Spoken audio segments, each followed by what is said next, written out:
My name is Pastor Michelle, and I'm so happy to see everyone here this morning in their colorful Christmas sweaters. Also like to welcome you online that are joining this morning. Their first announcement is just this is the season of giving. So there are different ways to give here at Faith Life to support our ministries. So here are four ways that are up here. Also, next Sunday is our Christmas cantata, and that will include a full orchestra. So I encourage you to invite friends and family next Sunday at 8:30 to just enjoy this beautiful music. Will you please stand and worship?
You may be seated.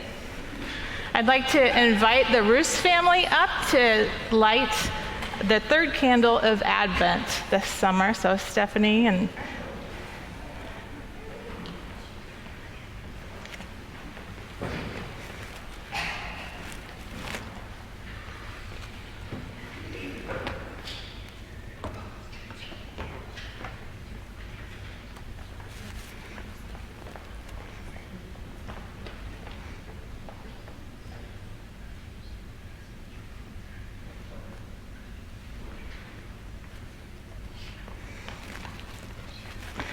So the lighting of the third candle on the Advent wreath heralds the theme of joy, infusing the season with a profound sense of exuberance and celebration.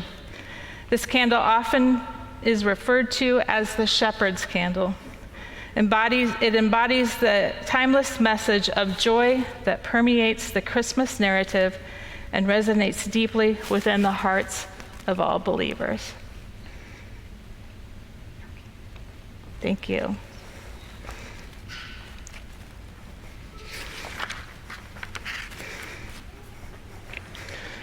Now, will you please rise for the invocation and confession and forgiveness.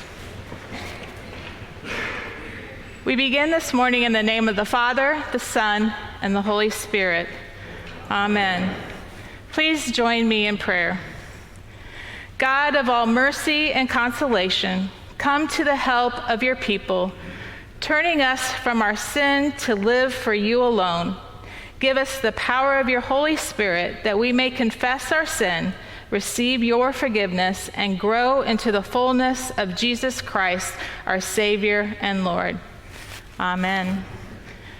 Please join me now as we take time to confess our sins in silence, reflecting on how we have sinned against God and one another.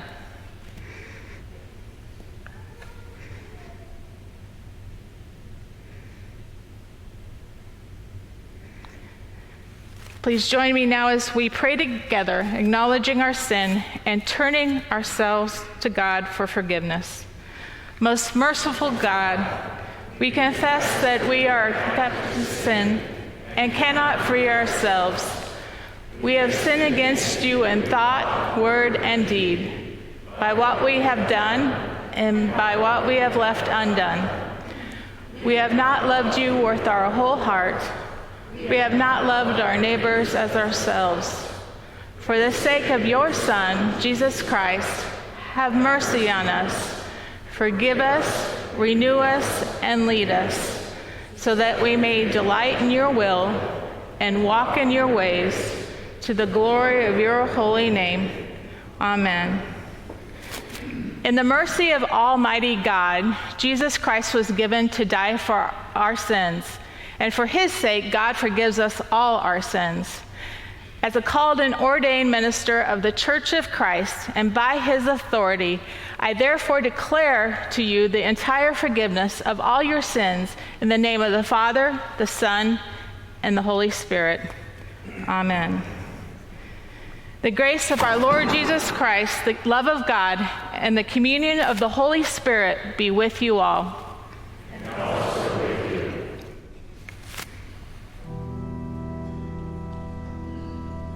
In peace, let us pray to the Lord. Have mercy, Christ, have mercy, Lord, have mercy.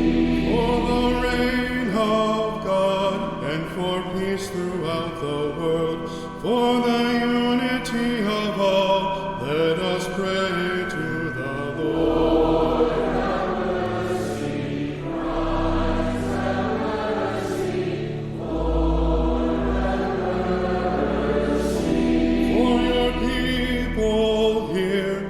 Have come to give you praise for the strength to live your word.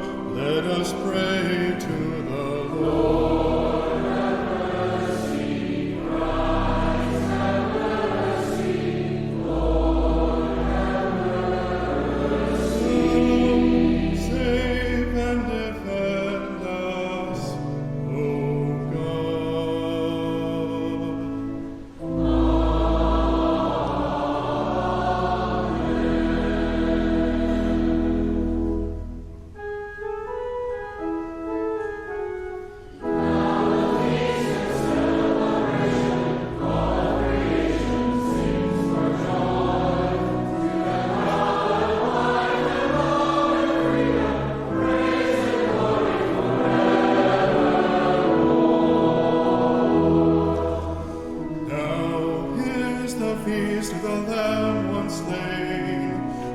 Blood has freed and united us to be one.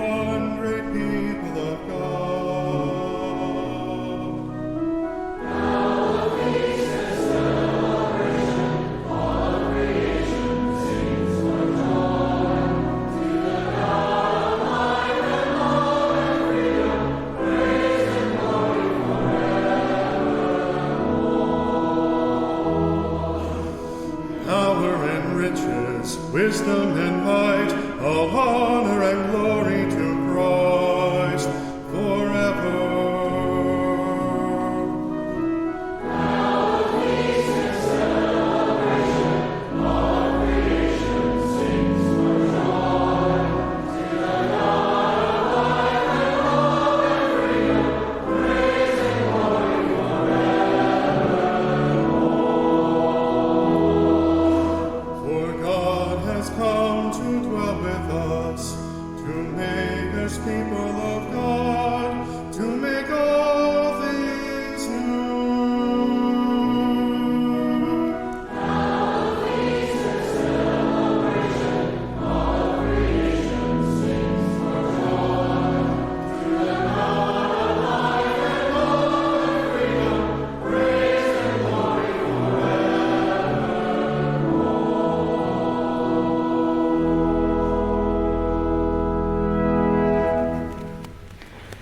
Let us pray.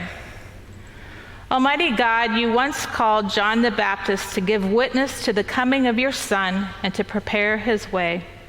Grant us, your people, the wisdom to see your purpose today and the openness to hear your will, that we may witness to Christ's coming and so prepare his way. Through Jesus Christ our Lord, who lives and reigns with you in the Holy Spirit, one God, now and forever. Amen. Please be seated.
Dear choir, this is the ugliest I have ever seen you.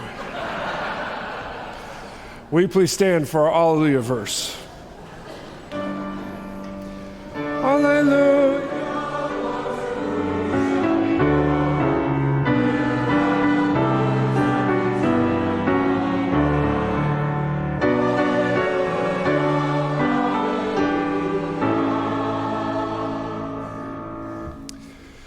Our message today is based on the song, O Little Town of Bethlehem, which we'll sing here during communion.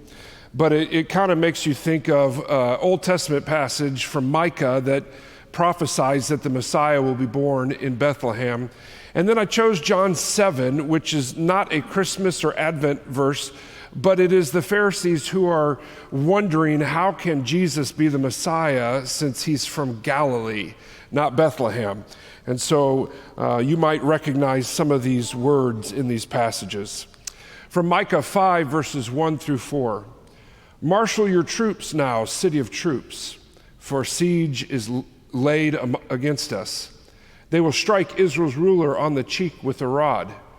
But you, Bethlehem Ephrathah, though you are small among the clans of Judah, out of you will come for me one who will be ruler over Israel, whose origins are from of old, from ancient times. Therefore Israel will be abandoned until the time when she who is in labor bears a son, and the rest of his brothers return to join the Israelites. He will stand and shepherd his flock in the strength of the Lord, in the majesty of the name of the Lord his God, and they will live securely, for then his greatness will reach to the ends of the earth. And then also from John 7. On the last and greatest day of the festival, Jesus stood and said in a loud voice, "Let anyone who is thirsty come to me and drink. Whoever believes in me, as Scripture has said, rivers of living water will flow from within them." By this he meant the Spirit, whom those who believed in him were later to receive. Up to that time the Spirit had not been given, since Jesus had not yet been glorified. On hearing his words, some of the people said, "Surely this man is the prophet." Others said, "He is the Messiah." Still others asked, "How can the Messiah come from Galilee? Does not Scripture say that the Messiah will come from David's descendants and from Bethlehem, the town where David lived?" Thus the people were divided because of Jesus. Some wanted to seize him, but no one laid a hand on him. This is the word of the Lord. You may be seated.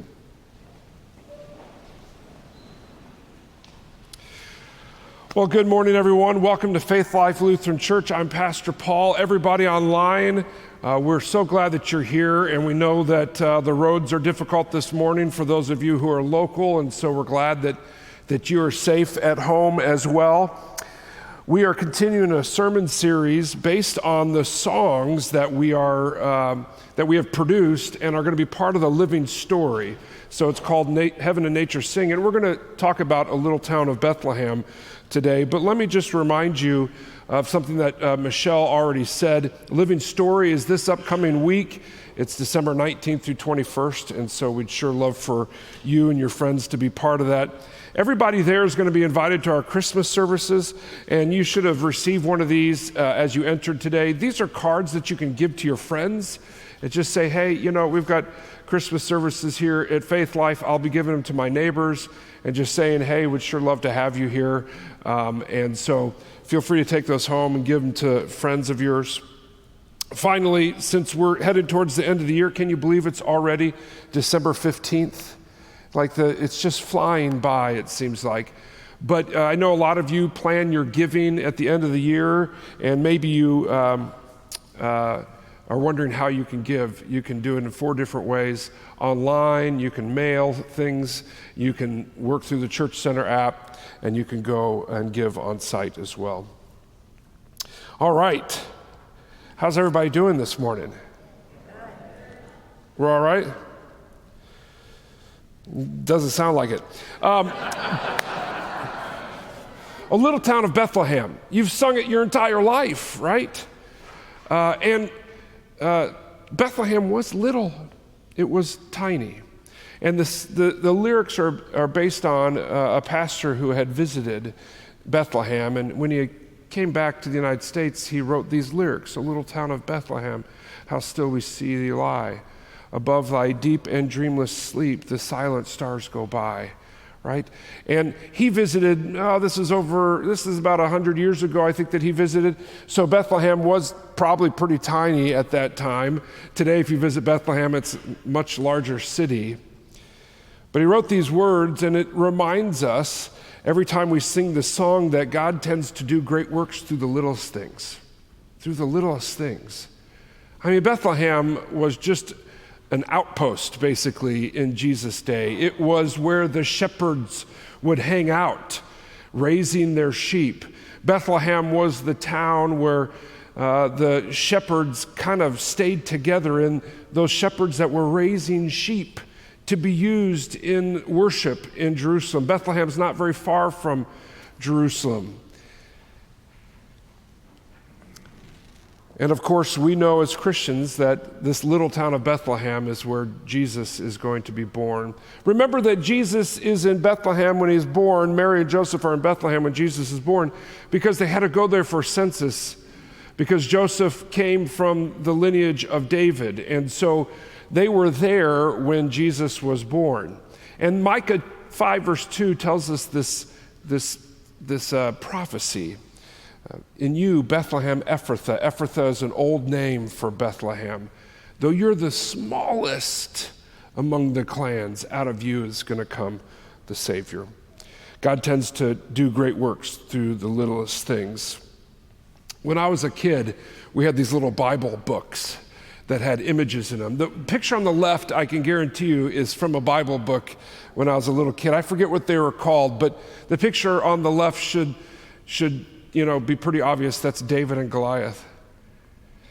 I've always been offended by this.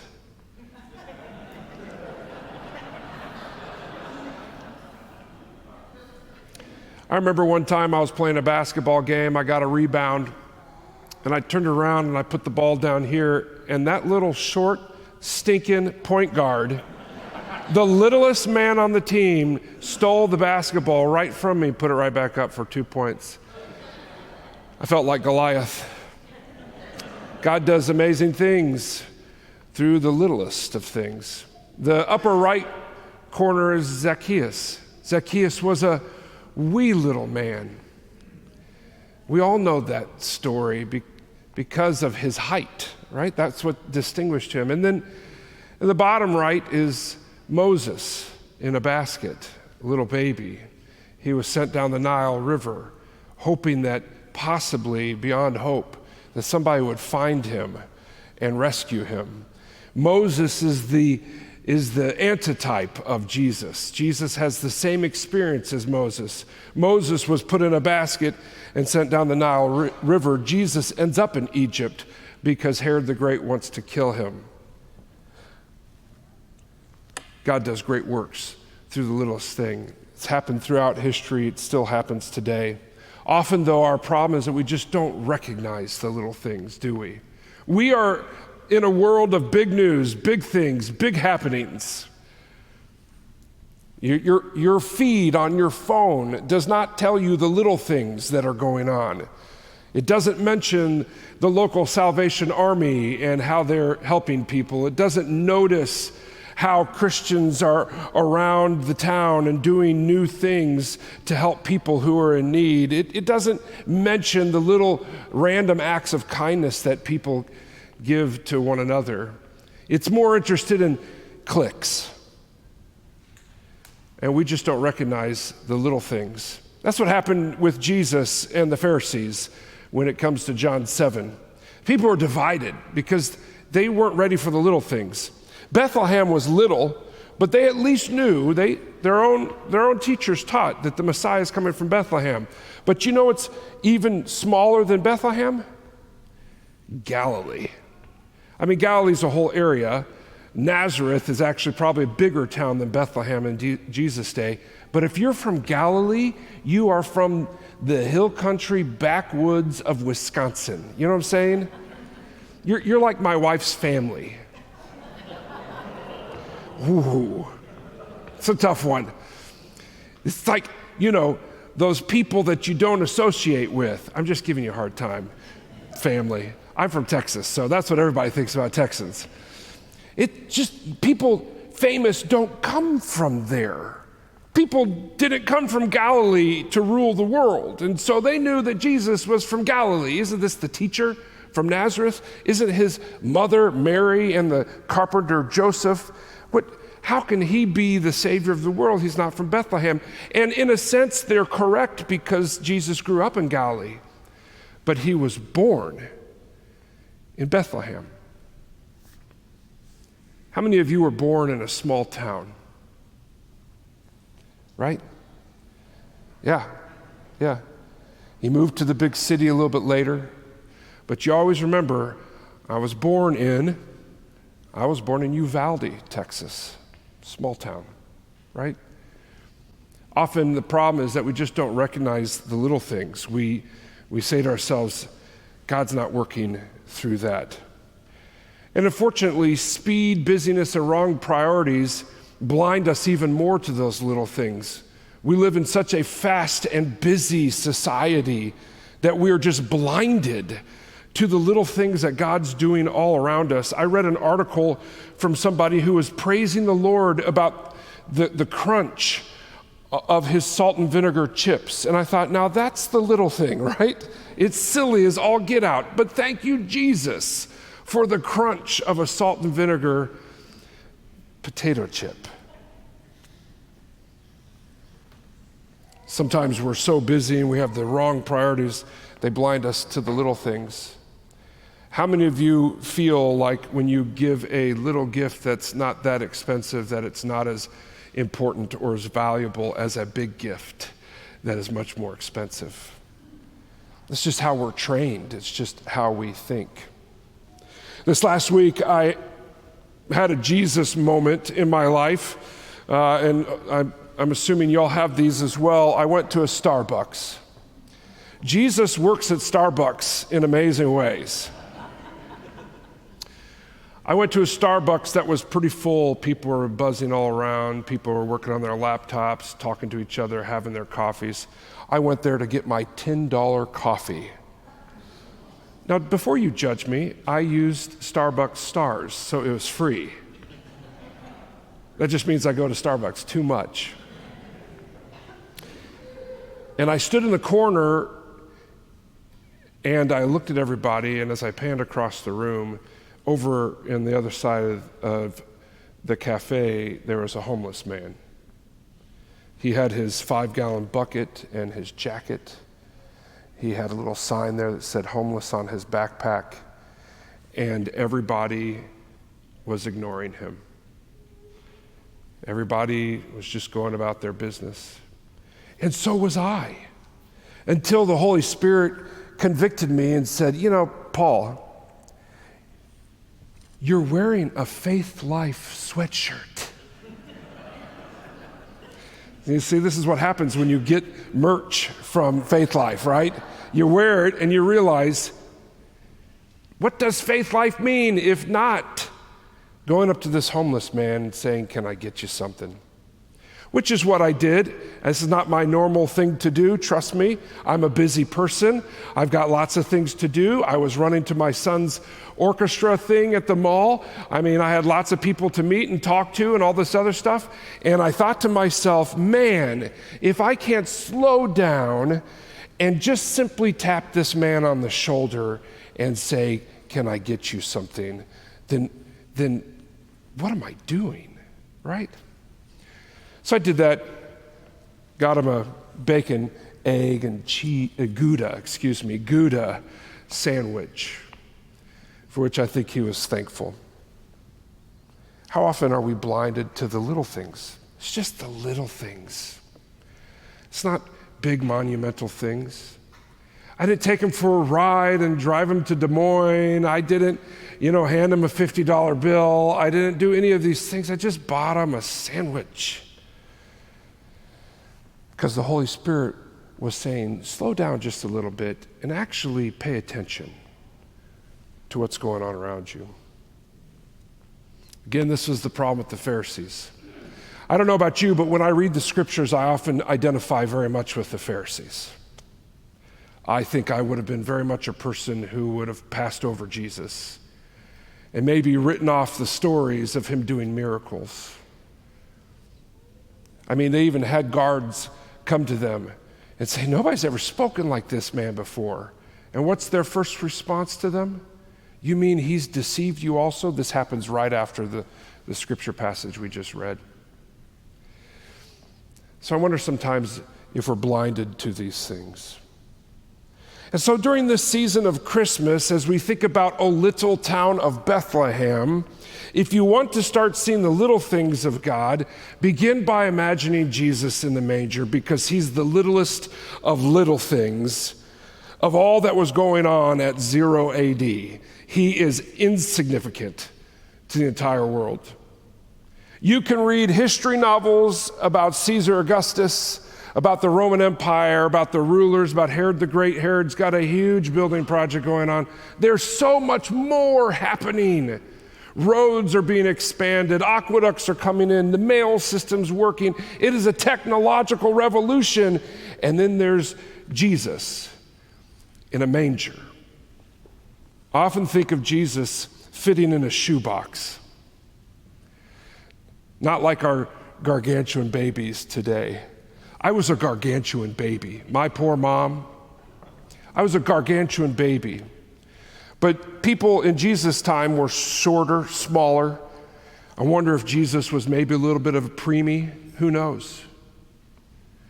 You know, you travel all that long distance, Mary, and then all of a sudden you're giving birth. Who knows what was going on? Maybe he fit into a shoebox, this littlest of things. If you want to start seeing the little things of God, begin by imagining Jesus in a manger. This picture right here is a picture of a cave outside of Bethlehem. If you ever go on a tour of Israel, you'll be able to see some of these caves. Shepherds didn't have barns to hold their sheep in. They brought them into the caves outside of Bethlehem.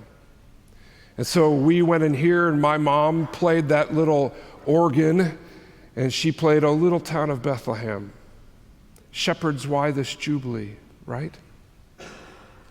Well, I guess that's angels we have heard on high. But, you know, you get it all mixed together. You see the door on the left there? It's literally where shepherds would hold their sheep. Shepherds still have caves that they work in Israel. The church that is built on the site of Jesus' birth, the church of the Nativity, is built over a cave.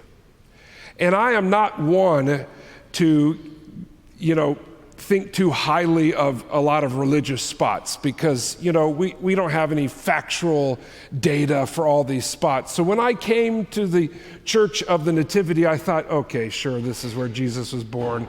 All right, fine. And then I actually went to the spot that they have. You're underneath the church. You're in a cave. Behind you is actually a little trough that's hewn out of the cave that is thousands of years old.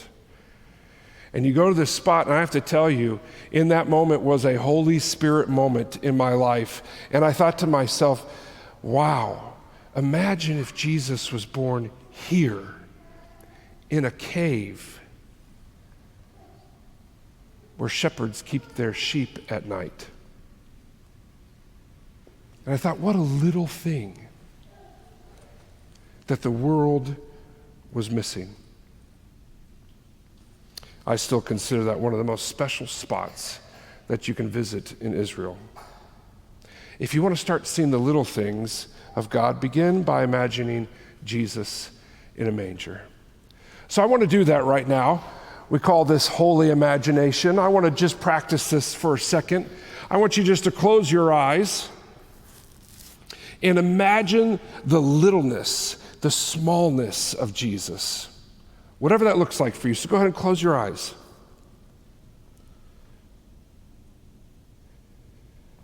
Imagine this baby born in Bethlehem. Just mom and dad there.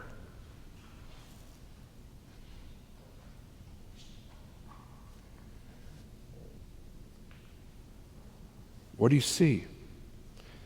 What do you smell?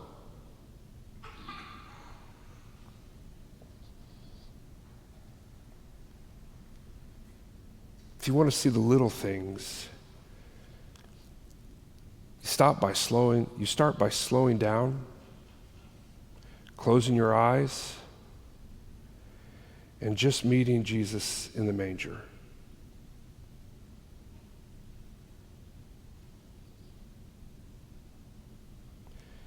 Then if you want to open up your eyes, you can start to see the mighty work of Jesus all around you.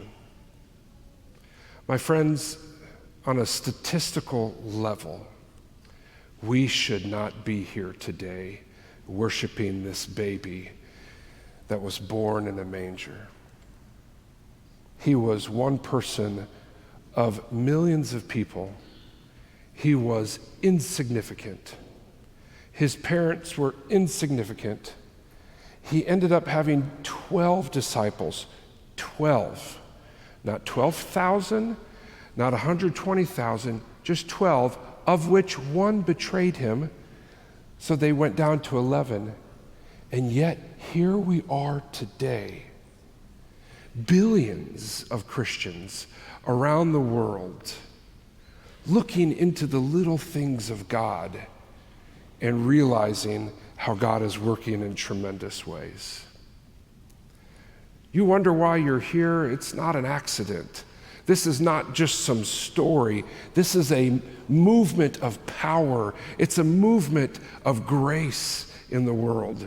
It's a movement where people, when they see the Christ child, their hearts are changed because they realize this little shoebox baby is going to grow up, and he was going to die on the cross for them, and he was going to rise from the grave, from something very little to the mightiest work of all, forgiving the sins of all people.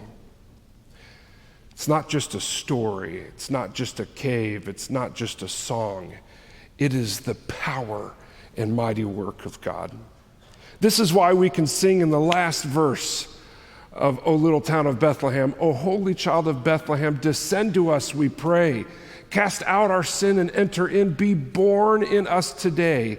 We hear the Christmas angels, the great glad tidings tell, Oh, come to us, abide with us, our Lord Emmanuel. It is a verse of reception. Come be with us, Jesus. Do a mighty work in our lives. Let me end with just a funny story of how this song came to be. I told you that there is a pastor who wrote this song, and he wrote down the verses to it, but he had a associate that worked at his church. I don't know exactly the role of the associate, maybe like a vicar. And on the Friday before the children's program that Sunday, he said, I wrote these lyrics. Hey, vicar, could you put some music to it? In 2 days. And we've been singing it ever since. It's the little things. A Christmas program, some lyrics, some music that proclaim the mighty things of God. If we just open up our eyes, look around us a little bit more, you'll see Jesus at work all around you. Let's pray.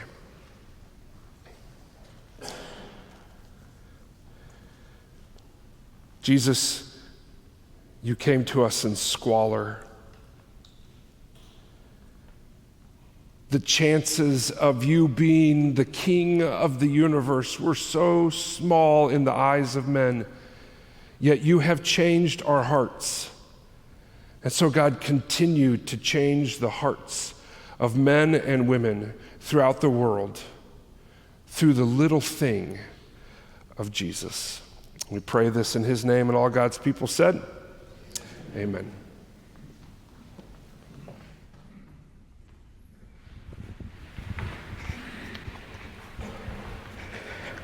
Please stand as we confess our faith in the words of the Apostles' Creed.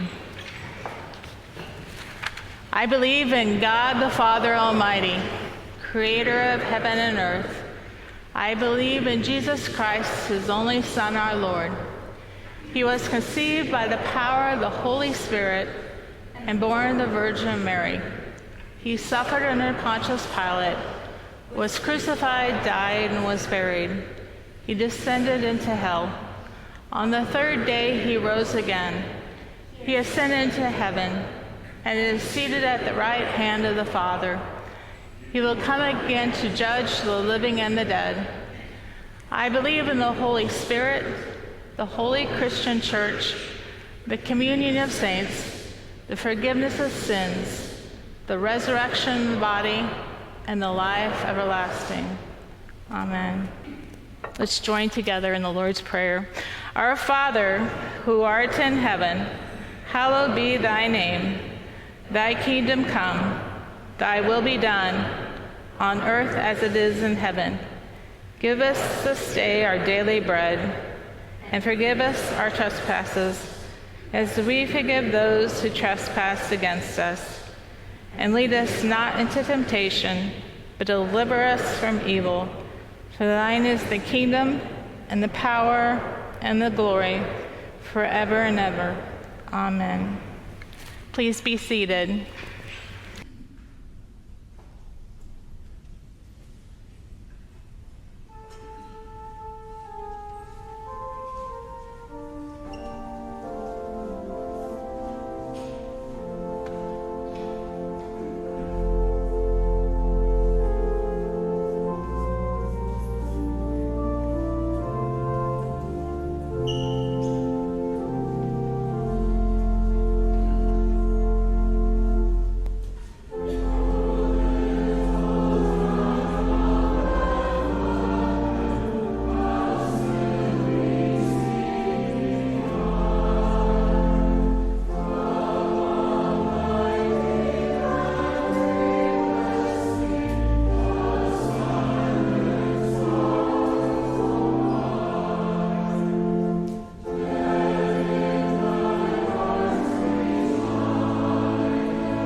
As you go on your way, may God go with you. May he go before you to show you the way, behind you to encourage you, beside you to befriend you, above you to watch over you, and within you to give you his peace. In the name of the Father, the Son, and the Holy Spirit. Amen. Please stand as we sing our closing hymn.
Go in peace and serve the Lord as you connect faith and life.